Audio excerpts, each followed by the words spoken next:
Kama smaga magadiro de chianga janeno mar Kala TV kamora morama intiere an kanyo kod geno ni Jumani osebedo kanyo ka dhi kodi e yunendo makare nyako molo kanyo de chieng' makono yendi mano mar chieng' tich abich tarik 17 dwe mar 7 higa mar 2026 abenda semolo kaendi mar mondo mi weche manyien eyo mar adimba kidienyendi mar diero de chieng' weche manyien gi ikelo ni kodana Tracy Ouma rakini machiegni Ogai marur but siasa mar DCP mano kanye ko migosi Rigathi Gachagua omolo kanyo e kwenge manya ururu diche makawuono niendi mar dhialo kanyo locho margi yiero madundo mabende no bagi kanyo e kwenge ko mar Olkalau odichieng' manyoro kama jaloch yiero makamano ne en jalno eno bende ne kanyo kod otiko manindo madur bora mar siasa mar DCP jaloch ne en kanyo ko migosi Sami Waweru Kamau.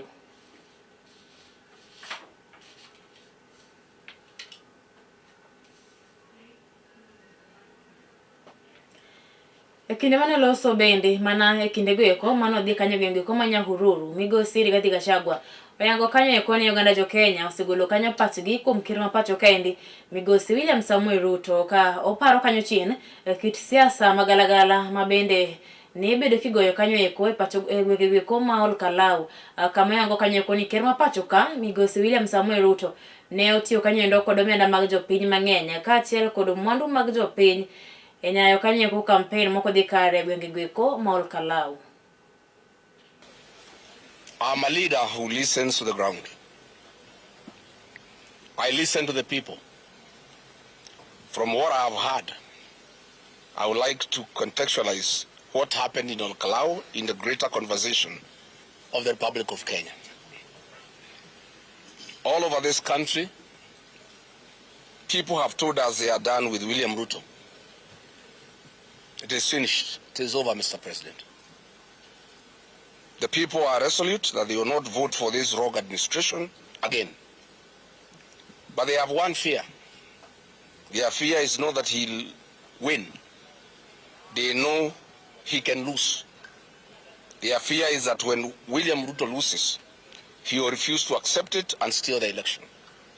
He'll use stolen money he is accumulating and the capacity for violence he is building up to take the Ogaino ero marun but siasa mar DCP mano kanyo migosi Rigathi Gachagua odhi nyime kong'ong'o kanyo eko ne tende kwethno endo mar UDA kawa yango kanyo eko ni rem margi yudo loch nendo ma Olkalau en gino eno bende koro nyiso gido gana jo Kenya osejoko kodgi oyango kanyo eko ni ker ma pacho kaendi migosi William Samuel Ruto notiyo kanyo endo kod omenda kachiel kod mond mathoth etemo kanyo eko lombo wang' jogo eko maluto mbulu e kar tung'ur bura nendo ma Olkalau kata kamano dwaro margi nendo nogore Luanda. William Ruto flooded Olkalau constituency with obscene amounts of money. Kenya shillings 14 billion in projects over 3 months. 1.1 billion Kenya shillings directly in cash. He stripped mattresses from hospital wards to donate. He brought gas cylinders and even speedboats in dams where there is no fish or fingerlings. In full view of the country, William Ruto shamelessly tried to bribe the voters. The people stood their ground and said no. I now want to confirm to the people of Kenya, dirty money cannot alter the fate of William Ruto in 2027. William Ruto sent the entire state machinery to Olkalau. Cabinet ministers, principal secretaries, the government officials were more than the voters to campaign and camped in Olkalau for 3 months, bribing people and promising projects. Members of parliament were all over Olkalau with sacks of money. The IBC commissioners, the ones meant to guard our election, violated electoral laws with impunity. In full view of the country, William Ruto misused state resources to project power and manipulate the people of Olkalau. The people stood their ground and refused to be deceived. The supposed deep state and system cannot alter the fate of William Ruto in 2027. Weche mopogore kod mano en kanyo koni tendarita mar county mar Taita Taveta koro dwaro mondo mikoro birido weche go magarita kachiel kod kao ndamo mar chik mager ne jogo ma bende ibiro yudo kanyo ko karocho weche go mag romo mar siasa mar kwetnendo mar Linda Mwananchi maisha no bago gwenge ko ma Mwatate undanyi Voi giko mar juma niende kinde mane rikoloso jachung'od bura rendo ma undanyi mano kanyo migosi Dan Mwashako okwedo kanyo sirikal ma pacho kaendi wach neno bende koro yango ni sirikal mathur kaendi chano mar koro biro rocho romo mar kweth mar Linda Mwananchi ma ichano kanyo ko bagwenge ko ma Mwatate Voi. Lakini tangu tulipotangaza last week kwamba tutakuwa na shughuli hiyo, kuna watu wamekimbia wanaandika kwa mitandao kwamba wanataka kufanya parallel rallies ili kuvuruga amani. Tunataka kusema kwamba sisi ni hapa Taita Taveta hatuna vita. Taita Taveta hatujakuwa na fujo. Taita Taveta tunajulikana kwamba ni kaunti ya amani.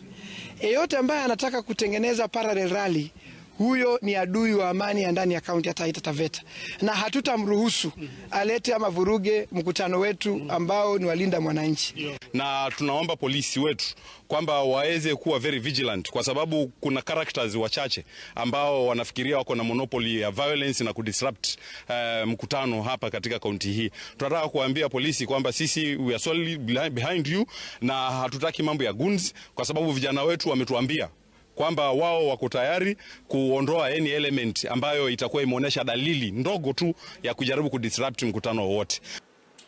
Jotelo edo siasa ndo mar ODM kotene gikanya kod Jakom gima bende ene kanya gavana mar county ma Homa Bay Mikael Gladys Wanga ogodwande piny ko yango kanye koni dono bura ndo mar ODM podo chung kar tiende motegno kata odoko nitiere paka moko maka kod kacha makinde moko nyalo bedo kanyo ni goyogi paka goyo komo tingo kanyo achiel kuomgi ma en kanyo tho mane mar tho ma bende nen mar ogaye mar siasa ndo mar ODM migosi Raila Amolo Odinga weche go beno sir kanyo ndo kod jagoro mar siasa no mar ODM Mikael Catherine Omanyo.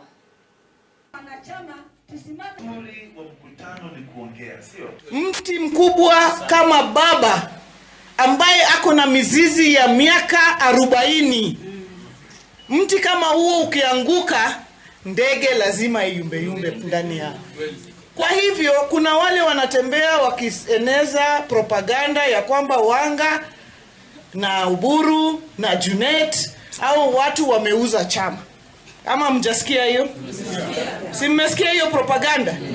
Ukweli ya mambo ni kwamba hatujatoka pale mahali baba alituacha. They have elected the advanced ideologies of other political parties which our party does not stand for. In this regard, the delegates resolved to remove the 3 officials from office and replaced them with other officials on interim basis until the time that the National Election Coordination Committee, NEC, will set the date for the election of substantive officials. Nataka niwakumbushe, nimekuwa nikikumbusha vijana wenzangu, hii chama si ya viongozi, hii chama ni yangu mimi na wewe. Kama na Dr. Uburu hawana nguvu isipokuwa nguvu yenye natoka mashinani. Na nimeona hii team mwenzangu mheshimiwa amesema tuweke hata mtandao. Wenye wanaelewa chama na wenye wana vote ni wale wako mashinani. Kapo dwantiere mane wechege mag siasa audhinya ke county ni Roma Bungoma kama oido kanyo koni makukum jokanyo edo mu siasa ne ndo mar UDA koro chiwo nguru margi kagiyango kanyo eko ni huma mar duon but siasa mar UDA koro ni medo mana lale county ni ndo Bungoma kalore kanyo ndo kod jatelo mar Rowere edo but siasa ne ndo mar UDA e county no ndo Bungoma mano kanyo ko migosi George Kasawa oyango kanyo eko ni wach makamano osemiyo keti nyaka tenge koda ka joera go eko mag duon but siasa mano mar UDA kod jotelo mopogore mabende yango kanyo eko ni nitiere machiegni kod ker ma pacho kaendi migosi William Samoei Ruto.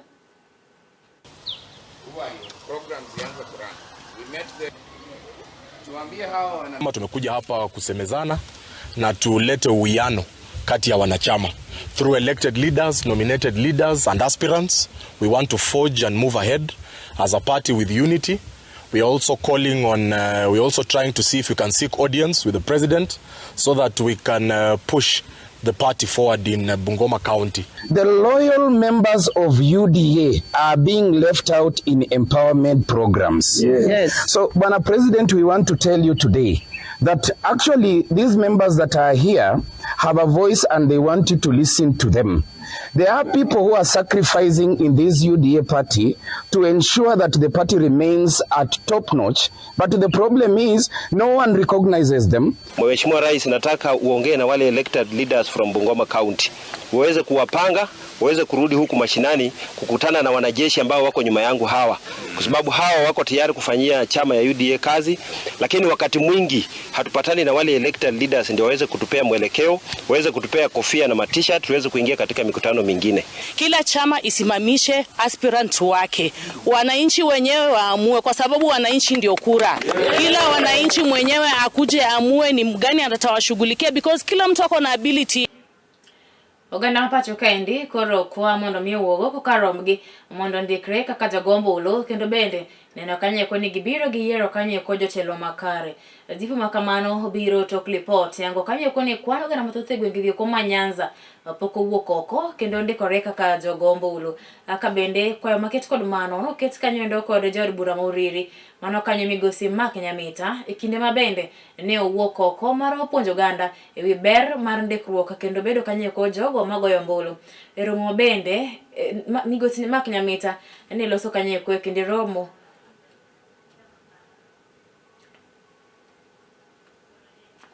Asimo moskomano janeno mar Kala TV ene kanye ko migosi Peter Masara mabende ne ochiwo puonj ne oganda ewi weche ko mag ber mar luto ombulu kata mar bedo kanye ko jogo mandikore ne luto ombulu motelo kanye ko ne yiero mibiro timo pacho kaendi e higa manyien mano higa mar 2020 to kod 7. Reporter mar County ma Migori Collins Gor chiwo ler mathoth. Uganda poko ndikore kaka jogo majoluto ombulu kathoth oganda mago mabende nitie maonge koda kaka kipande gino mabende kelo pek weche go mag timo yiero maka kod kacha ko chopo yiero moitimo e pacho kaeki gino mabende koro nochuno jaod bura ma Suna West migosi Peter Francis Masara koro tunebago chenro nogo mar puonjo Uganda ber mar bedo koda kawo pande kaachiel kod ndikruok kaka jalut ombulu e pacho kaeki. Magi ne otimo e seche ma onoromo koda kawo Uganda jodak ma Migori e kar tiegruok nogo mar jopuonja Migori Teachers Training College. Oyud nafas mar ng'eyo ni ji adi to odwa budget kod ginang'o to odwa timo ne ginang'o. Mar ariyo wadwaro ni mondo wa register go wach mar hospital kaka SHA gi gik makamago mondo nyithindwa bende oyud pesa mar nyota cha nyaka ibed gi kipande. Mondo yud pesa mar Youth Enterprise Fund nyaka ibed gi kipande. Mondo yud tich nyaka ibed gi kipande. Koro jowa nyaka register. E kinde makamano jaod bura no kwayo Uganda mondo kuro tuwuog oko kar rombgi mondo mi kuro tondikre kaka jogo majoluto ombulu ne mar bedo achiel kuom jogo majoluto ombulu gin jogo mabende kuro bedo e laino manyime mar yiero jotelo nogo mabiro chwalo chenro mag dongruok. Kwayo kendo wawinjore ni e gweng' ka gweng' ji dhi bedo kendo ging'iyo ka gikwano ka gimanyo ni to ng'ama pok o register. To mar ariyo kiseyudo kipande to nyaka ikaw ombulu kech ombulu no e teko mari. Ma wach mabende omed sire koda ka Kennedy Ochieng mabende en apisa e duol matayo yiero kaachiel kod goro kiewe pacho kaeki mano IBC ahinya te bade ma Suna West gino mabende okwayo thoth oganda mondo koro tuwuog oko kar rombgi mondo mi ondikre kaka jogo majolut ombulu. Wajiwo mondo wadhi e ofis mag IBC kaka plans mani mondo wakaw kura nikech kura no ema dhi determine the kind of life what do ka waseto kura. Tiyo koda ka thuolo no mar kwedo jotelo weche go mag kelo koko e kinde rombe mabende gin godo gino mabende gitiyo koda karawere kendo gikelo koko maka kod kacha oyango ni magi ok yo achiel mar kelo oganda kanyakla kendo koro to jotelo nyaka were koda ka timbe makoch makama chutho. Tendwa duto mag siasa watemo nyiso gi mondo giwe wach violence nikech violence kelo mar pangruok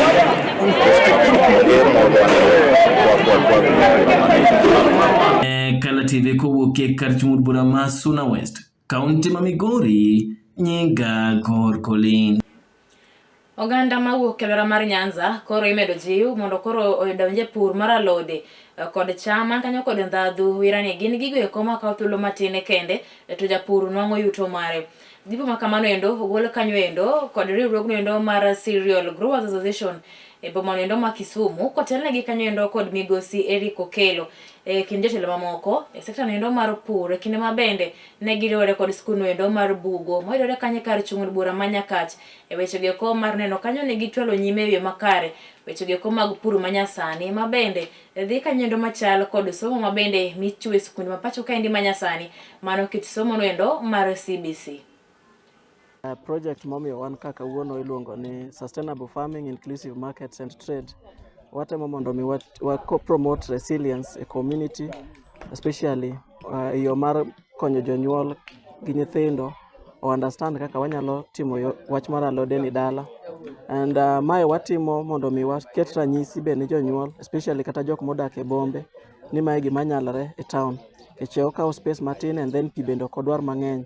CGA tiyo in 5 counties through the project mar Sustainable Farming, Inclusive Markets and Trade.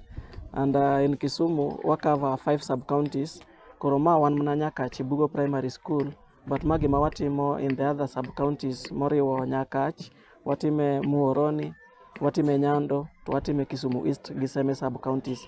Koro watiyo gi lead farmers manie ground, mwapuonjo go jopur, to at least bende waketo go demos mondo mi japur one gi wang'e to okonye mondo mi odhi otimo wuon e dala. Koro seche mwatimo maindigo ok wakete nen mar jopur nikech agriculture cuts across, cut even the civil servants and other employees. We are looking at even the school embracing this to help in the school feeding program mondo wayud nyithindo manyalo chamo gima nigi ndhadhu mabe konyo gi in memory and ginyalo somo ka gin jok motegno, and even also take this at home ma kopono ng'ato wuok e school ka gin dala, it helps in the diversification ma jonyuol bende nyalo yudo go yuto. My name is Dr. Abednego Kiwea. I work for AGRA, and so today I'm very pleased to visit this school, the 4K club. What they're learning here is also helping in their competence-based education curriculum, and we are very pleased with what AGRA is doing to even support the government of Kenya in their bottom-up economic transformation agenda. We work with the governments to ensure that we are bringing agricultural transformation in that particular country. Udoyo japuonj maduong' mar Bugo Comprehensive School. Alotegi konyowa kuom konyo gimiluongo ni nutrition mosebedo ka chando ahinya. Mae gima kore timo agriculture as a learning area. Koro osemiyo nyithindo bedo gi yot. Nika koro kiwuoye multi-story to gibiro giyudo mana ka ne jonyuol. Ni wan wasekawo thuolo mar puonjo nyithindo. Kendo wagombo ni kaber to ka nyathi obiro dala ni odwa chako gima kama manyalo kelo ni pesa, nyalo konyi e yor kungo kata nyalo konyi e yor nutrition mwawacho ni e yor chiemo. Wagombo ni jonyuol okaw wach ni obed motegno ka gitudore gi nyithindo mondo gichaki. Yena mar mondo mi amake gi kanyo janeno mar Kala TV kata kamano adawe ikaendi kod report moyiedhi mano ikno kanyo ndo kod jafambo marwa mano kanyo Felogo Blizo Cheno. Ochele en kanyo ndo chiemo en achiel kuom chiemo go eko mani kod ndhadhu kendo mabende miyo oganda bedo kod teko mathoth modhuro e del ka bende en kanyo ndo giro endo mabende koro kelo yuto mapiyo piyo ne jopur kipimo kanyo ndo kod cham mamoko ka koro mane momiyo piny owacho kokalo kanyo ndo kuom migawo no endo marango dongruoge mantiere alwora mar Nam Lolwe mano kanyo ko Lake Basin Development Authority koro ne ochako chenro magato neno kanyo eko ni ochele mawuok e alwora mar Nam Lolwe obedo kanyo modhuro moromo kanyo pidho kana jo Kenya duto mantiere pacho kaendi. Ni mano chopo kare reporter marwa kendo jafambo marwa Felogo Blizo Chienga ne oromo kanyo endo kod jatatije maduong' e apisi endo mar Lake Basin Development Authority mano kanyo ko migosi Wycliffe Ochiaga kendo ne olosonwa sigana yo machalo kamaendi.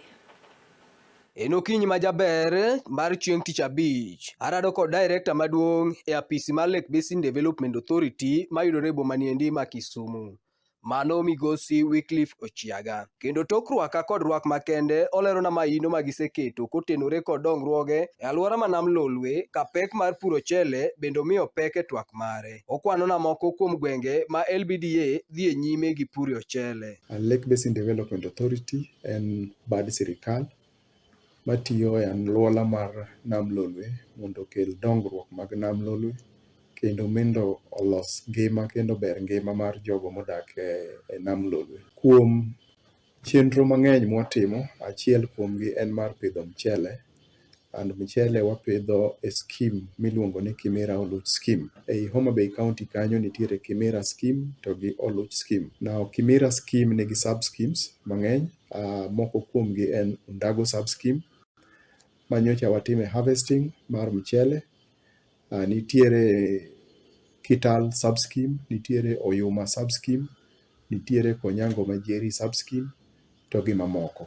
Migosi Wycliffe lerona ni nyaka gie sani kwan eka maromo 5,000 en mano moseketi ochele man e gwenge ma Oluch kod Kimira e Homa Bay County, ka chenro ma kamae ma itimo e kidienje mopogore opogore en mano ma gitimo machiegni kod jopur e gwenge ma kono, kendo lek margi kaka apisi mar LBDA en ni kochopo dwe mar adek higa makiny to biro yudo ka gisepuro ochele e heka maromo 20,000. Wasekonyo jopur puro puodho maromo eka 5,000, and Kimira no duto te nigi eka machopo 20,000. So pod wan gi tich maduong' mar konyo jopur mondo wayaw eka 15,000. And kuom paro ma wan godo gi mpango ma wan godo en ni kogik higa manyien dwe mar adek to puodho maromo eka 20,000 biro bedo active Kimira kanyo. Either ipure kata itimone doyo kata iwire kata itimone harvesting. So puodho maromo eka 20,000 biro bedo nodich by higa manyien dwe mar adek. Bende koni gombo margi maduong' en ni alwora ma Nam Lolwe bende koro ni nyaka bed opara manyime kaka achiel kuom gwenge ma pacho ka manyalo golo mchele moromo pidho jo Kenya duto, kaachiel gi konyo e chopo lek mar piny owacho motisi ni bet agenda. Gino ma dhi ting'o malo ngima jopur kokalo e bero yutogi kod neno ni chiemo bedo moromo pacho ka kata mana dukni madongo ma itiso ni supermarket koro ni biro bedo ka uso mchelego e nengo moyweyo ne jopiny. And gima wawacho en ni alwora mar Nam Lolwe onego bed ni kikwano jok magolo mchele e Kenya to kwanwa kaka jogo manyalo golo mchele mar oromo feed kata oromo pidho jo Kenya duto te. And maendi luwore gi wach ma sirikal nigodo miluongo ni beta agenda. Tiende ni pur mar mchele ni biro ng'awo ngima mag jothurwa malo, ji dhi keto pesa e ofuku, ji dhi bero ngimagi nikech chiemo nitie, and ji dhi tero nyithindo skul, ji dhi bedo gi teko mar chulo kata mana pesa mag thieth. Kuom mano, Wycliffe medo kwayo oganda e alwora ma Nam Lolwe mondo koro ni owuog oko kar rombgi omak motegno weche mag puro ochele kokalo e chenro ni ma sirikal sani dhi godo nyime mar siro jopur kod kothe kaachiel gi gigo madwarore mondo ji oyud kaka ginyalo konyore e yore mopogore opogore. So daher mar kwayo jogewa duto te, jogo mosedonjo e pur odhi mbele gi pur, jogo mapok odonjo be mondo odonj e pur, and wan kaka sirikal wadhi support gi weche mag inputs, mano puro, yudo kothe mabeyo, yudo yedhe mabeyo mondo jowa oyud gino manyalo loko ngimawa e alwora mar Nam Lolwe. Okoni mondo miyo chenro maber ni chop kare nyaka gimakre kod riwruoge mamoko komedo jiwo jopur kod migepe mamoko mani kod paro maliw e wi pur kod pith mondo koro ni oti kodgi machiegni. Watiyo gi stakeholders mang'eny. Achiel en county government mwatiyo godo. Mar ariyo gin cooperatives, saga mag jopur ma watiyo godo. Mar adek gin jomoriwore miluongo ni irrigation water users, IWUAs, magi joma tiyo gi pi. So en riwruok mar joma tiyo gi pi. And then wantiere kendo gi jogo mwatiyo godo mogolo lopegi mondo pur. Nyaka gie sani kwan omenda manie kind milion 14 kod 15 oseti godo e chulo jopur e kar puro ochele mayudore Kimira, kendo ikruok osekete makare mar chako pur makamano e kidieny machielo kaluwore kod sir ma piny owacho keto ne jopurgo. Pesa mwasechulo averagely e dwe mwatieko dwe mar 6 kagore dwe mar 7 en milion moingo 50, but wasespend milion kind milion 14 gi milion 16 e pur mane watimo Kimira, and mano pesa mane wachulo jopur, and jopur go oikore mar chako the next phase kendo wan kaka sirikal wayie mar support gi kendo waikore mar support gi. LBDA nyaka gie sani osegoyo okang' mar puro chele e counties mopogore opogore kaka Kisumu, Migori, Siaya, Homa Bay kod Busia. Kendo pod gin kod lek mar dhi nyime gi pur makamano e puothe madongo ka lek margi en neno ni japur oyudo pesa makare kendo ok obedo kod pek e tero nyithindegi e skul kaachiel gi bedo gi ngima makare e kind ber mamoko. So pur mar mchele ok wa support Kimira Oluoch kende. Wa support kuja Migori, ei Migori, wa support jo Southwest Kano e Kisumu, wa support jo Kano kendo Kisumu, wantiere gi jopur Budalangi, wantiere gi jopur part of Siaya, to gi ei Muoroni bende nitiere jowa mwa support e pur mar mchele. And part of Nyakach be wadwaro ni mondo waket pur mar mchele mondo odhi mbele. Fellow Goblizo Chieng, Kisumu County, Kala TV.